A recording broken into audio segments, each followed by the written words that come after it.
Hello, everyone. My name is Nico Bermudez, and I'm here with Jimmy Washington. Hello. And welcome to our podcast episode. Today, we're going to be talking about um, disparities between white and Black and Latino children in the school setting, specifically with mental health referrals and what those referrals are for. Um, we're going to be looking more specifically at attention and conduct disorders, so ADHD, um, ADD, ODD, and CD. And we are going to be talking a lot about information we have found in research articles, which we will provide a link for in case you would like to read more about it.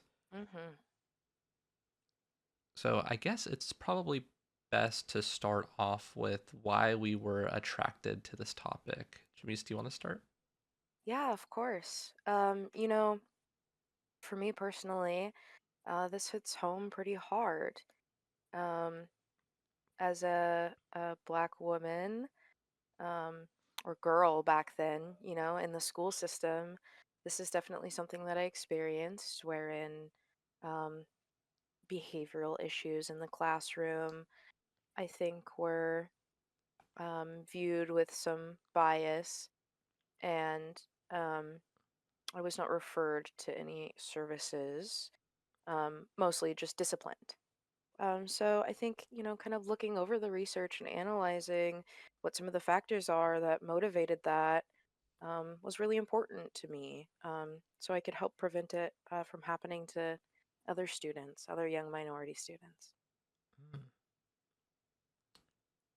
Yeah, I think there we share a lot of similarities in that.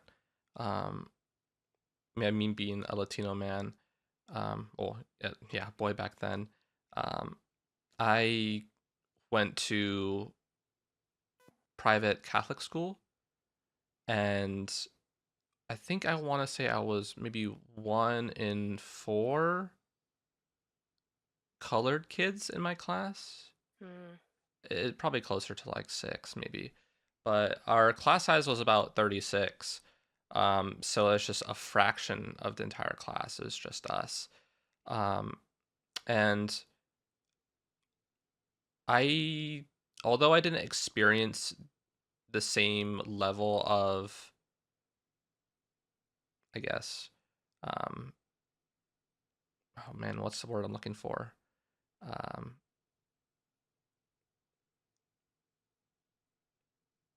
I guess what I'm trying to say is that,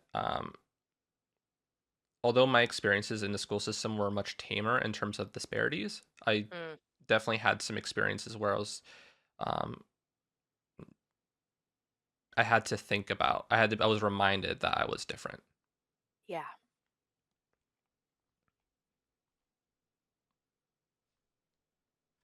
So, with that being said, I'd like to get into our topic. Yes. All right, so what we're observing in the research that we've done for this project is that minority children are currently assessed and treated for, on my end of the research, ADHD at a much lower rate than their non minority counterparts. Yeah. That was also something that I noticed in my research as well. Um, I found it was really interesting because there was a very stark contrast between diagnoses for ADHD and diagnoses with ODD and CD, which are oppositional defiant disorder and conduct disorder, um, for Black and Latino children compared to white children. Um, and it was also interesting to consider how implicit bias on school staff and even mental health professionals plays a role in this. Um, and I was wondering if that was something that popped up in your research as well, Jamies. Yeah, pretty consistently. pretty consistently.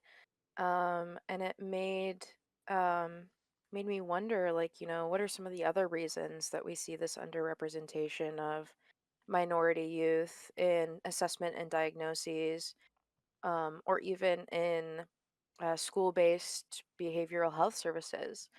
We see a lot less minority children enrolled in the school-based behavioral health services. And I think what you said before, that how implicit Hmm. bias plays into that, um, it's uh, it's a really strong, I think, like key factor in that. Definitely. Um, in one of the articles I was reading, it actually it brought up the term adultification, which I thought was really interesting because I had never heard that term before, but it makes absolute sense within the context of the school system because and also implicit bias because the way it was explained is that due to implicit biases on black and Latino children, you're kind of seen as being older or more mature than what is realistic uh, for that actual age group. And that shows up a lot in a lot of the articles that I read, um, where from the get go, Black and Latino children are kind of given different and more unrealistic standards or expectations compared to white children in the school environment. Yeah, that reflects some of what I read about in my research as well. It's going into the classroom as an educator with a mindset already of uh, these children are going to be trouble, right? The Black and Latino youth. And I think that kind of plays into it, the same mentality of um, kind of holding an idea of, well, these children should be held to a higher, more adult standard, um, before you meet the children, before you come to find the complete context of the situation that they're living in and of their culture. So I think that, that kind of highlights how important it is for educators to walk in the room with a clean lens, you know? Absolutely. Yeah. This implicit bias that we're speaking of in the classroom, I think, is huge in not just the way that teachers are viewing minority youth and treating minority youth, but I think the overall paths that those minority youth are funneled down, um, the implicit bias really pushes that. For example, um, teachers are referring minority youth, specifically Black and Latino youth, into special education or higher disciplinary actions, especially in schools with zero tolerance policies, instead of referring them to school based behavioral health services, Absolutely. which puts those children into a situation where it's essentially either the school to prison pipeline or they aren't receiving the education that they should be receiving based on um, implicit bias of the education staff. Absolutely. Yeah, that was something that came up a lot for me as well. Um, it's really just when reflecting on it, it was just starting to picture and really grasp how there are two experiences in school. There's the white experience, and then there's the non-white experience. Mm, And I think it was really kind of scary how when we look at the non-white experience, particularly the Black and Latino experience, seeing how there's a sense of like there's a focus on being punitive, Mm, yes. where I mean, it was also kind of, you mentioned it with the school to prison pipeline, and how that is kind of um, founded on exclusionary school practices or policies where behavior is criminalized, or you punish like what could be typical child behavior. Yes. Or culturally appropriate behavior. Absolutely. Yes. And what's And very interesting about mhm, this, I'm so sorry, no, yeah.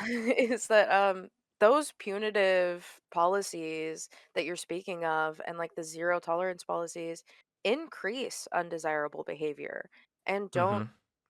and don't create, any safer learning environment for the children. Right, right. I mean, it's kind of also like, you also kind of imagine that being in those shoes, you're being in that environment and getting those responses from like a policy level, a structural level. Yes. It, in a sense, breeds resentment, because I know Yes.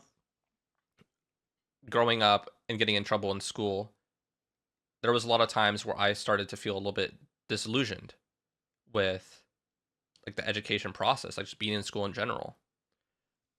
Um, and I think it definitely makes sense why individuals who are, experiencing these types of things have a lower percentage of going into higher education. Mhm. Yeah, those referral tracks that I was speaking about earlier, whether it be the special education track or the Mhm. disciplinary track, you know, it's actually found that students of color are more likely to be displaced out of school and into the juvenile system, going down either track. Yeah. So, we refer, a general we, if you will, refer the minority children to, let's say, not straight a disciplinary track, but the special education track, where they are placed into kind of restrictive special education classrooms that aren't meeting their educational needs. Um, you know, it's easy to see how a child would become resentful, like you said before, Mhm. of the school system. And um, even if they don't become resentful, the lack of meeting their educational needs really plays a part in whether or not they're going to seek that higher education or even be able to attend that higher education. Absolutely. Yeah.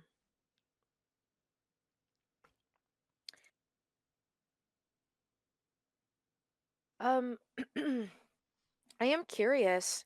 What I was seeing a lot in my research is like a underassessment and underdiagnoses for ADHD and ADD. Mhm. What was it like for ODD and CD? Were they underdiagnosed or overdiagnosed for those? It was really, yeah. So it was kind of interesting to see how ADHD, attention deficit hyperactivity disorder, was Mm-hmm. actually very underdiagnosed and undertreated in Black and Latino youth compared to white youth.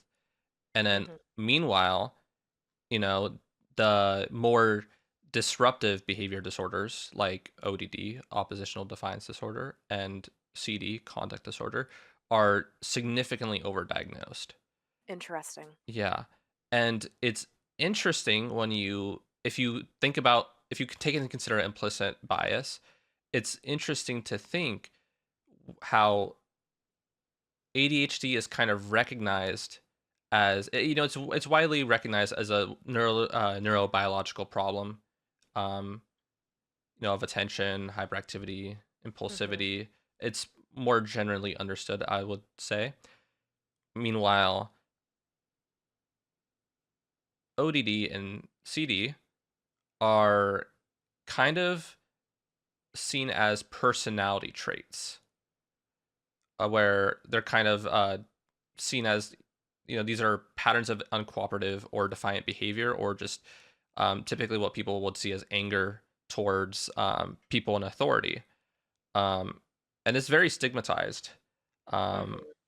and misunderstood. And I think personally, I'm guilty of that, of misunderstanding this diagnosis, because when I had worked with youth, there was a lot of times where I would encounter clients with uh, it was typically ODD what I worked with, Hmm. and I always was unsure about how to go about their behavior, because at certain a lot of times they would be very willful towards what I was trying to help them with, or very willful with the procedures that I had to carry out, and I always struggled to figure out why is it what is it about either the situation or me that is upsetting this person. Mm, I always figured it was, I guess I always in the back of my mind thought, I was like, this person is very difficult to work with, versus taking like thinking about the more broader picture of what those diagnoses entail. yeah, yeah. Stepping back and looking at the whole context of the child Yeah, and kind of monitoring yourself throughout that situation. absolutely. Um, the the reality of that is actually kind of heartbreaking. It's difficult to look at this research and think that, I guess what we view more as internalizing or less disruptive behavior disorders are um, diagnosed and assessed more often in Mhm. non-minority children than minority children, whereas the minority children are assessed, diagnosed with, and labeled as disruptive Mhm. or more what I think the greater public would view as like dangerous, behavioral or health disorders, mental health disorders. Mhm. It's interesting to see how easily a view can change when, like you said, you take a moment, or what you did for yourself, when you take a moment to really Mhm. think about what's going on for me and what is this really for the child. I think that's something that's so important for educators to keep in mind as they are kind of experiencing disruptive behavior in the classroom, Mhm. especially from minority children, to stop and analyze and think to yourself, what biases do I hold? What view do I hold of this child that might be affecting the way that I'm reacting to them or the way that I am planning on addressing this behavior? Right. Absolutely. Reflecting back on my experience working with those clients, um, it's important to know that a lot of the diagnoses, or those disruptive behaviors that are seen to be part of ODD or CD, it also needs to be taken into consideration that those behaviors may be a result of responses to trauma, or reactions to Yes. trauma. Um, and although the clients I worked with were not black children, or colored children for that matter, um, it's important to know that unfortunately black children are more likely to experience multiple and persistent adverse childhood events, Yes. Yeah. and it's very widely associated with a range of poor physical and mental health outcomes. It's really, really important and also scary to know that those early childhood events have such a wide impact on later life outcomes and expectations. Mhm. Um, yeah, I mean, it's even more scary to think about. The school is supposed to be the one thing that everyone gets equal. It's like you're starting off your life on equal terms with everyone in terms of the treatment you're getting, the education you're getting, and Mhm. that's just not the case. Yeah, that is the sad unfortunate truth is that that's not the case.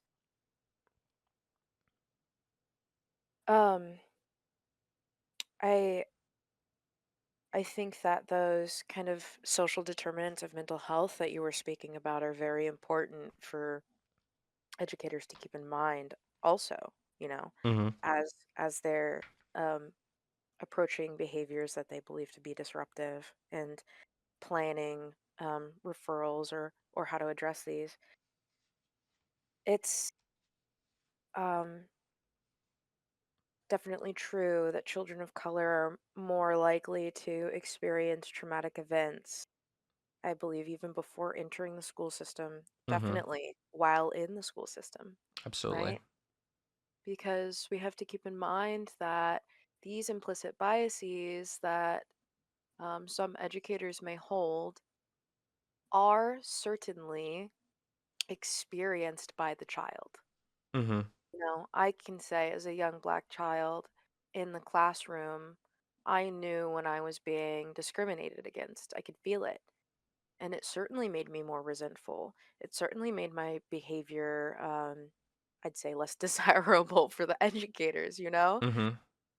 And experiences like that, even as small as they may be, when you're encountering them daily, multiple times a day, that certainly has an effect on behavior. Absolutely.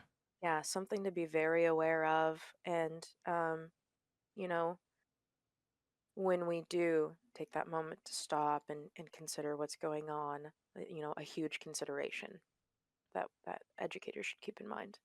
Absolutely. I think it's also what you're saying is heavily related to the misrepresentation and misunderstanding of trauma. Yes, yeah. Um, and this is something that I've also struggled with, been guilty of, is not having a full idea of what trauma actually means. In my mind, I always thought that trauma is, I think of it as a soldier. A bomb goes off, and that's a very, very big like that's a psychological effect. It's a very, very intense situation, very traumatic situation.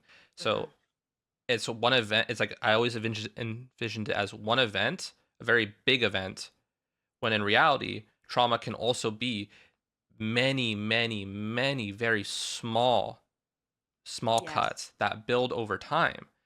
And yes, I think it's important to know that a lot of these experiences for children structurally in school can give you those very small cuts over and over again. And as you're growing up in that system and you can have all of these cuts on top of each other, how do you trust the system? How do you trust society if the one agreed upon, like everyone deserves a right to education, a quality education, is not respected? yes. And I very, very much like the metaphor of tiny cuts because in the end, when you're um, getting cut every day, whether it's tiny or not, how are you going to heal? When does the whole heal? When the cuts are persistent.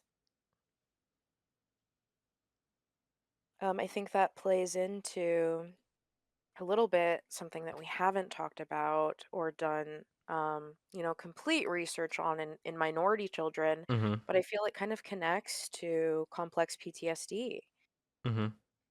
which I'm sure some of the minority children that aren't being referred to mental health or behavioral health school services may be experiencing. And complex PTSD is that, kind of consistent contextual stressors that are adding up over time that build into a larger, um, I don't particularly want to say issue, but issue Mm-hmm. for the child. Right. Yeah, they've experienced traumatic stress consistently. Yeah. And that goes into, I mean, that can even be their experience in school, right? You go in and you're being microaggressed against by your teacher, that builds up. And then we have to consider other social mental determinants of health, such as, like, does this child have access to health care Mm-hmm. beyond mental health services? Does Right. this, when this child is sick, do they get to go to the doctor? Um, Absolutely. do their parents have stable employment? Do they have safe housing? All of those things can really add up into a child's experiences and how that is being displayed behaviorally. Mm-hmm. hmm Absolutely.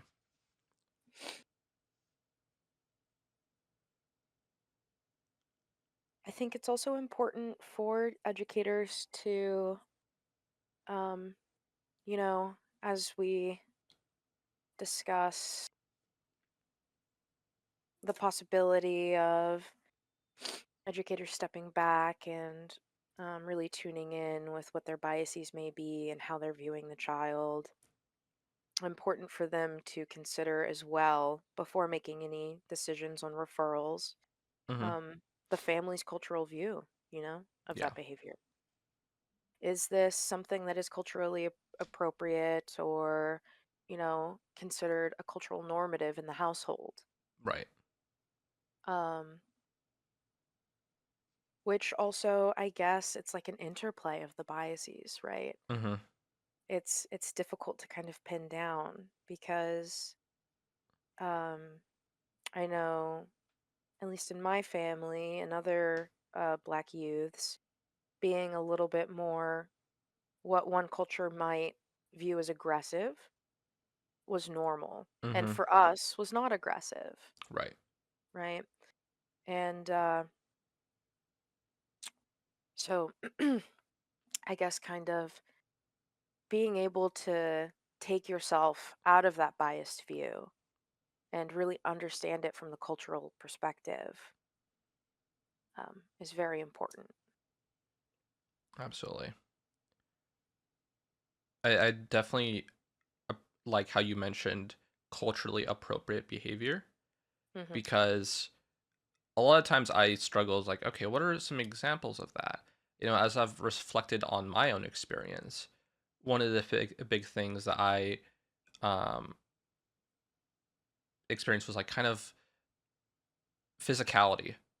Um Mm, Growing up, my house was always my just experience was always just very non-physical. Um and it was very it was always very weird whenever I would go to school or I would get comments about like my parents would get comments about my from my teachers or from people within the school um, that I was seen as very shy and I was seen as very I guess they were asked like is everything okay? Because there were things where I was very different from the white children in class interesting. where I wouldn't really like interlock arms, or I wouldn't really be like physical with other people. I'd maybe shake their hand, get maybe a high five, but not really. Or out on the playground, I wouldn't wrestle with my peers, or there was kind of seen as being more. They're asking like, oh, he's not doing like what kids should be doing. Is he Mm. okay?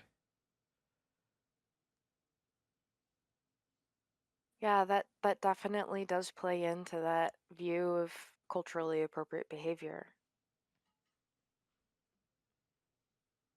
I think that the way that educators are viewing behavior especially if not from a culturally informed lens, Mm-hmm. has a great effect on children, and not in just, getting them into behavioral or mental health services, but the child overall. Absolutely.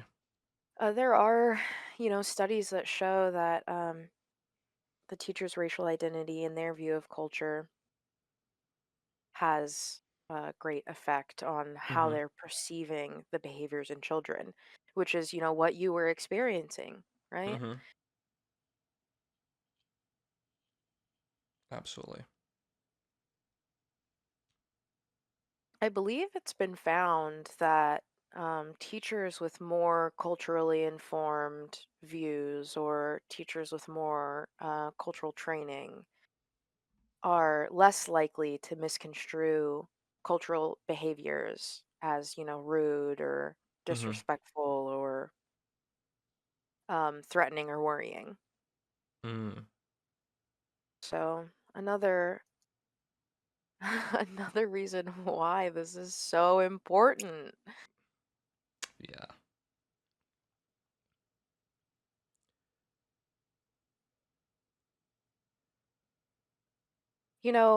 It's interesting to see that this bleeds on beyond kind of behavior.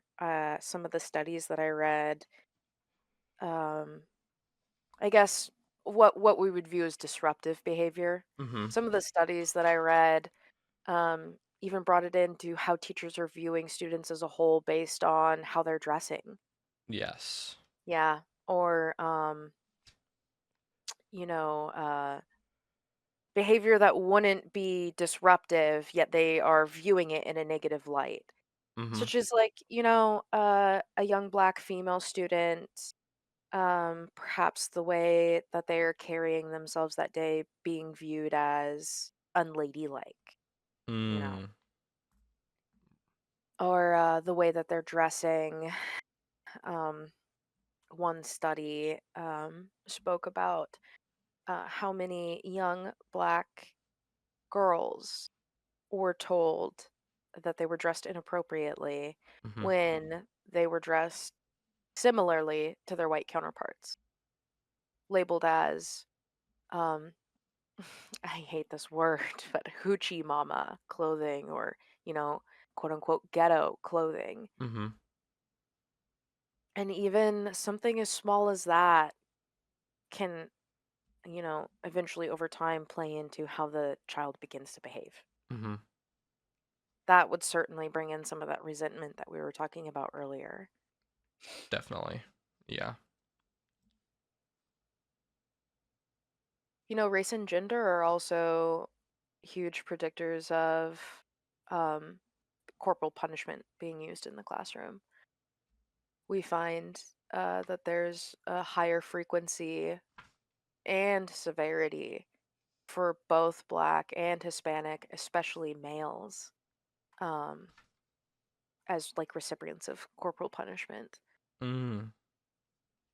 which we spoke a little bit about earlier. But I think this really reinforces that view of what is culturally appropriate, how are my biases at play, you know, Adultification as well. adultification as well, certainly, certainly. Viewing these children as, you know, we're holding them to a higher adult regard Mm-hmm. when they are at the same developmental level as their non-minority counterparts. Right.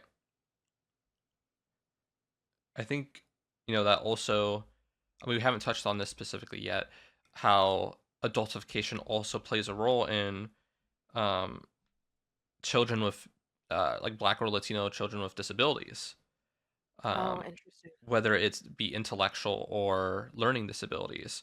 There is a much greater disparity amongst those children when it comes to um, suspensions or expulsions. Mm. And it's scary to see that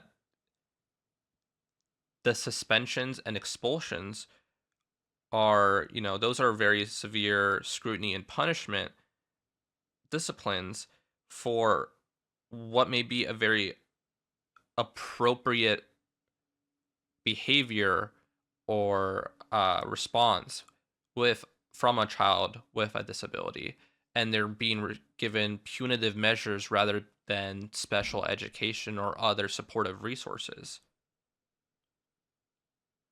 um, One example of that may be is um, pushing or like hitting from a child who has autism, and that could be as a result to um, being triggered by a lot of noise, like a lot of. Yeah, like a sensory overload reaction. Absolutely. Yeah. And I know from personal experience, my younger brother is autistic, Hmm. young black male.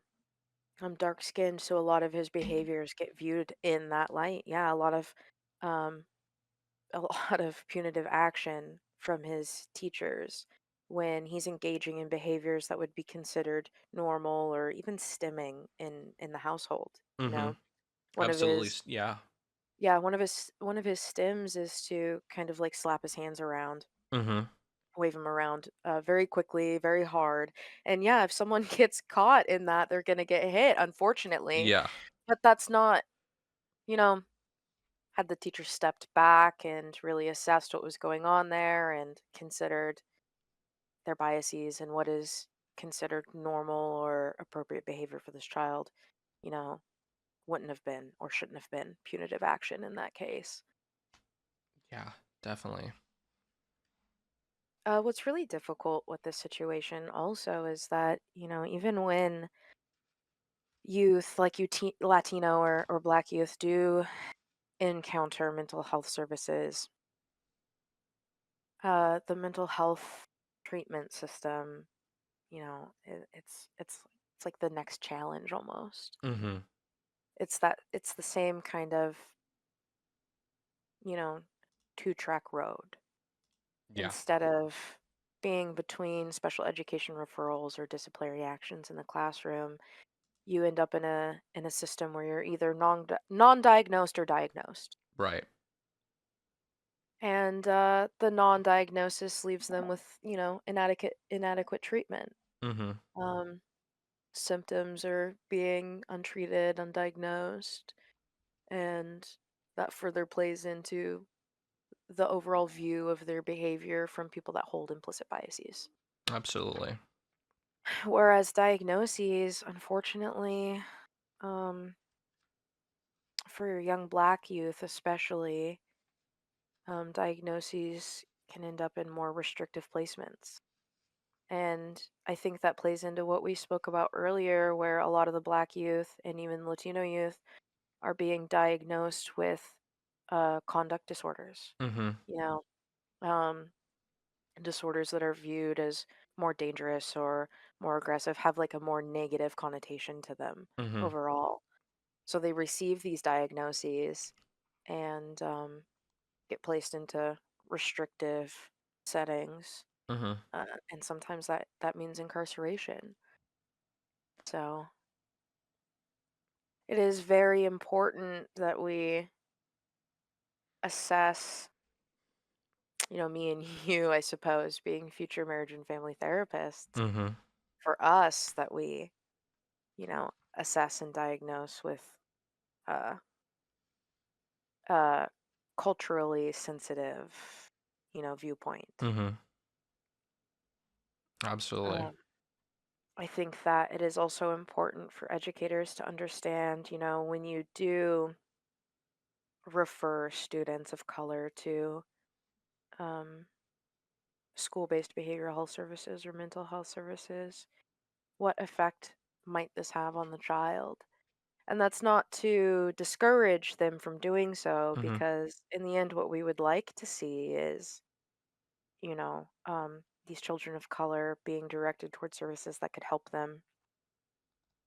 But just something to consider, I suppose, Yeah. and maybe it'll bring more awareness to educators in advocating for these children when they are put in school-based services. You Absolutely. know, speaking with the school counselor on, this is what is happening in the classroom, but here are my concerns in what assessment or diagnoses might look like for this child, right? Mhm. Definitely. I think answering that question, what can educators do to, you know, combat this issue? It's I've always been drawn to the quote, I think it was Walt Whitman, is be curious, not judgmental. That's And beautiful. I think that Yeah. absolutely encapsulates what it means to be um, multiculturally competent and being um, culturally informed. Yes. And I think that's absolutely necessary when you are working with other people, especially in a setting where you are guiding them or educating them or caring for them, supporting them in any way. Um, and I think it's just the best thing that you can do as an educator is to be aware of this, to Yes. commit yourself to continuously learning and educating yourself and being open to considering how perhaps that behavior or perhaps that situation has more to it than what I'm seeing. Yes. Yes. Or maybe less to it than I'm saying, right? Absolutely. Yeah. Yeah. Yeah. Sometimes they may be viewing the behavior as a problem when um, when you take that step back and really assess, it's not. Yeah. Absolutely. I think, one of the last things that educators should consider before making any referrals for behavior that is affecting their classroom is that uh, minority children um, also have lower enrollment rates for mental health services overall. Um, but school is where it starts, right? As an educator, you have access to these children on a daily basis. You are one of the first contacts for these children. So, um, finding a culturally appropriate and sensitive way to introduce them to the mental health system in a school based mental Hmm. health program or behavioral program is actually one of those first steps in a minority youth's barriers to care, Hmm. um, wherein, perhaps this family doesn't have appropriate insurance to receive mental health services, to receive behavioral health services. Placing them in a school based behavioral health service um, could really help with that. And it is shown that minority children who are enrolled in school based services are more likely to seek services post schooling. Hmm. So you could be setting up this child for a healthier life overall. Um, Certainly a lot of considerations to make as an educator, Yeah. when in the classroom. Absolutely. Um, so kind of kind of playing back into what teachers, educators, and school staff can do, Hmm. you know, to help minority children with these issues. I think what you said, like, considering the child as a whole and their cultural um, norms, Hmm. right? Helping them break down some barriers to care and kind of exposing them to mental health services, behavioral health services. Hmm. Certainly, also, um, I think the largest is how the educator's own biases are at play, which may be very difficult to do for, a white um, a white educator, it could be scary, right? I understand that, to kind of confront your own biases. Like, hey, I'm the good guy. Like, I don't think that way.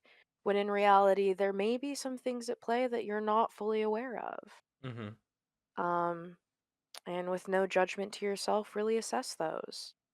Because, uh, in the end, we're kind of socialized into these viewpoints, and Mm-hmm. it may not be something that we're purposefully holding. Right. Yeah. And I think on a structural level, on what educators can do, I think um, continuing to advocate and lobbying for larger caseloads inside the classroom. Yes. Um, Yeah, certainly. I think it's, my mom's a teacher. She teaches third grade, and seeing just how little resources that she has, both for um, whether it be referrals for student care, or if it even just be supplies. Yeah. Having to use um, like a heat lamp pointed against the thermometer because they're trying to make cuts on AC during the summer. Hmm. Um, so continuing to lobby and advocate for more financial resources from the government, increased spending into education, higher wages for teachers. I think also there needs to be more money put into mental health services within the school system. I think it's incredibly important that each school have its own staff dedicated for supporting teachers with students who have diagnoses or learning disabilities or whatever it may be. Hmm. I completely agree. I think that's a fantastic point because, um, while it is so easy to sit here and say this is what educators should be doing, this is what Hmm. educators need to be doing, at the end of the day, our educators are out there really struggling. Yeah. And I can understand how the current state of the education system may not allow for the space to assess, um, step back in the moment and assess our own biases. It's Hmm. so easy to say, but I remember my time in a classroom. I taught preschool for a while, and you don't get that kind of space. Hmm. Um, so I think that having more resources in the classrooms and advocating for these kind of things might allow teachers that kind of space and maybe Absolutely. some weight off of their shoulders in order to, you know, prepare more um, culturally sensitive classrooms. Absolutely. Yeah. Well, I'd like to thank everyone very much for taking the time to listen to our episode. Um, just want to mention again that any uh, the information that we've covered, we will include the sources in the description or links to the articles themselves if you would like to look at everything in even more depth.